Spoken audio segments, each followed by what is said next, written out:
It began for a group of loggers working in a deep, snow-covered forest. It was just another ordinary day. The air was crisp as it flowed through the trees, and each breath formed small clouds of mist. The morning had been uneventful, merely a routine of cutting large trunks and clearing fallen branches, accompanied by the constant buzz of chainsaws echoing through the still woods. However, as they approached the river, an unsettling feeling arose. A distant thrashing sound shattered the usual tranquility of the icy landscape. Initially, it was barely audible over the crunch of their boots on the snow, but as they drew nearer, the sound became more frantic and distinct. In the water, toward the center of the river, something bobbed. At first, they dismissed it as garbage, a large block of ice or a fallen tree drifting downstream. Yet, the erratic movement captivated their attention. It was chaotic and desperate, and as they quickened their pace, their boots pounded against the frozen ground. As they arrived, their worst fears were validated. A moose had fallen through the ice. She was big, her thick brown coat glittering in the dawn light, soaked and straining to keep her head above the surface. Her breath came in sharp puffs, clearly visible in the cold air. Designed for deep snow trekking, her muscular legs were basically useless as she tried and failed to find solid ground, thrashing against the sharp edges of the ice. She had clearly been fighting for some time. Her motions were languid and her strength was fast fading.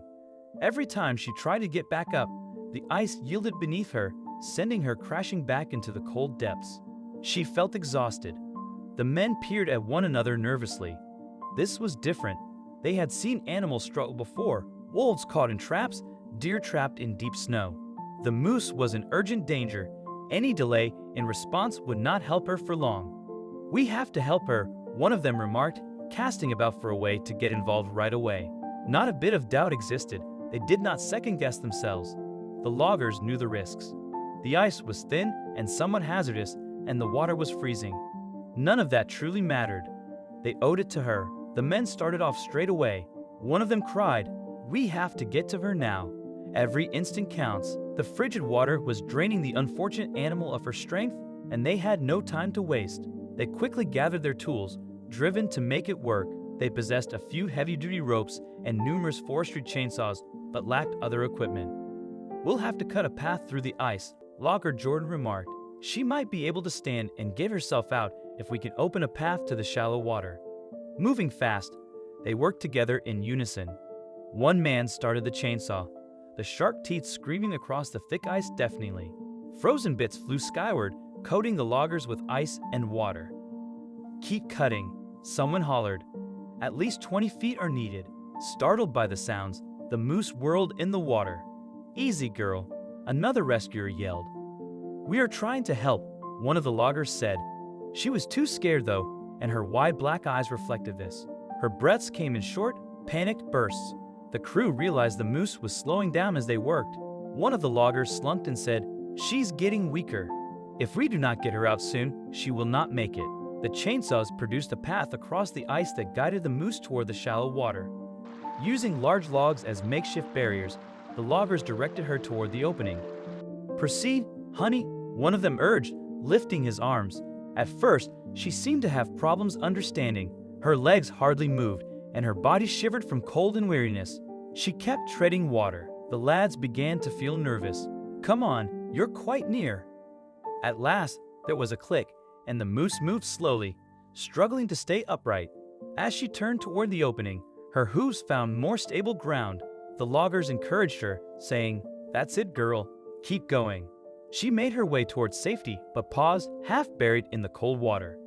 Anxiety filled one logger's voice as he asked, "What's she doing? Why isn't she moving?" Jordan checked on her and realized she was exhausted from her long struggle. The moose remained still for nearly 7 agonizing minutes, and the men watched helplessly, holding their breath. "Come on, girl, just a little more," one murmured softly. The loggers hardly had time to celebrate their progress before realizing the moose was still in danger. Though she had landed her front legs on the ice, her hind legs were still trapped in the freezing water. Trying to force herself forward had worn her thin. Her body trembled violently while she stood still, her breath forming rapid misty clouds. "The cold is dragging me down.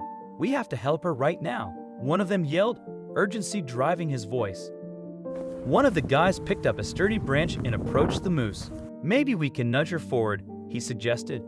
However, the moose startled and kicked her back legs, causing the ground to crack beneath her. Everyone held their breath as she seemed ready to slide back into the hole they had just cut. In a panic, one of the men shouted, "No, no, no! Don't turn back!" The moose struggled to balance, but then a crack appeared in the ice and she slid backward, half her body plunging into the icy water. The group quickly regrouped. "We need a new plan, and fast," one shouted. Another man ran to the truck for rope. "We can help pull her," he said. They hurriedly tied a strong loop in the rope. "We need to be careful," one logger warned. As he approached the moose, he spoke softly to calm her. The ice creaked under his weight, but he finally reached her and gently hooked the rope across her chest. "Okay, I've got it," he exclaimed. The rest of the crew quickly grabbed the rope. "On my count," one shouted. 1, 2, 3. With all their strength, they pulled as the moose grunted and found her footing on the ice. The loggers dug their boots into the snow and pulled harder. "Come on, girl. You can do this." The moose kicked her back legs and lunged forward. With one final push, she emerged from the cold water. As she stumbled across the ice, the loggers cheered, "We did," but their joy was short-lived. The moose lay still, her breath shallow and her body trembling.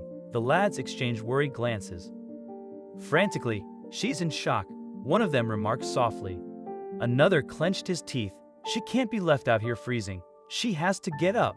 He lightly pulled the rope, still under control. "Come on, beloved, you are safe right now." Still, the moose showed no response. She had been fighting for so long. Her energy was entirely spent, and her body would not heal. The cold was relentless. One of them pointed toward the horizon as the sun sank. "The temperature is falling. We have to get her moving. If she stays this way, she won't make it through the night." The crew gathered to brainstorm ideas. One suggested, "We could try to warm her up with our clothes or a vehicle." Another disagreed, saying a small fire a few feet away might help. They quickly got to work, removing their bulky outer clothing and draping it over the moose. A couple of loggers gathered dry wood and started a fire nearby to keep her warm without scaring her. "Come on, girl. You have to get up," one urged gently, but the moose remained still. Minutes passed and tension filled the air. Finally, her ears twitched and she took a deep breath. The loggers leaned in, excited. After a long sigh, she moved her legs. "That's it, girl. Come on." Though weak, she pushed forward, her front hooves gripping the frozen ground. This time, she stayed upright. The men cheered, relieved. "She is standing." The warmth from the fire and their clothes had helped, and her final push came from their support. She did it at last. One laughed. Deeply breathing, the moose stood there, soaking in her surroundings. Then she walked slowly and wobbly forward, as if she knew she was truly free. She turned to face the loggers, as though she understood that she was at last free. Her large black eyes met theirs, and the men felt a connection instead of merely solace. For the first time, the moose remained motionless, her ears flickering as though she were processing what had just happened. Instead of sprinting into the wilderness, she stepped closer, surprising the loggers. The moose dropped her head very gently, stopping just long enough for the men to sense that she understood. It was something else completely, not doubt or anxiety, but a quiet thanks, a thank you devoid of words. One of the guys laughed softly. "You're welcome, lady." The moose then turned quickly toward the trees, filled with new energy. Her strong legs moved easily through the snow. She paused for a moment, looked back at them, and then disappeared completely. The loggers thought they saw gratitude in her eyes before she vanished into the trees, leaving only hoofprints and the memory of a rescue they would never forget. The men exchanged looks. Some were smiling, while others shook their heads in disbelief. "I think she knew," one said quietly. "Knew what?" another asked. "That we saved her life." They all believed that deep down. As they stood around the fire, no one spoke for a while. Then one guy patted another on the back. "That was an amazing rescue." He laughed, out of breath. "You're telling me?" Shaking off the ice and snow from their jackets and gloves, the men packed their tools. They were freezing, tired, and soaked to the bone, but they felt it was all worth it because they had saved the moose.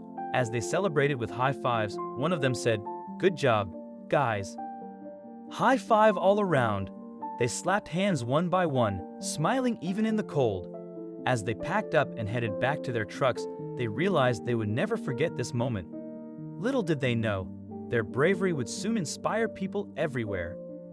Videos of the daring rescue spread quickly online, touching hearts around the world. Messages of admiration came pouring in, with many calling them true heroes for risking their safety to save an animal in need.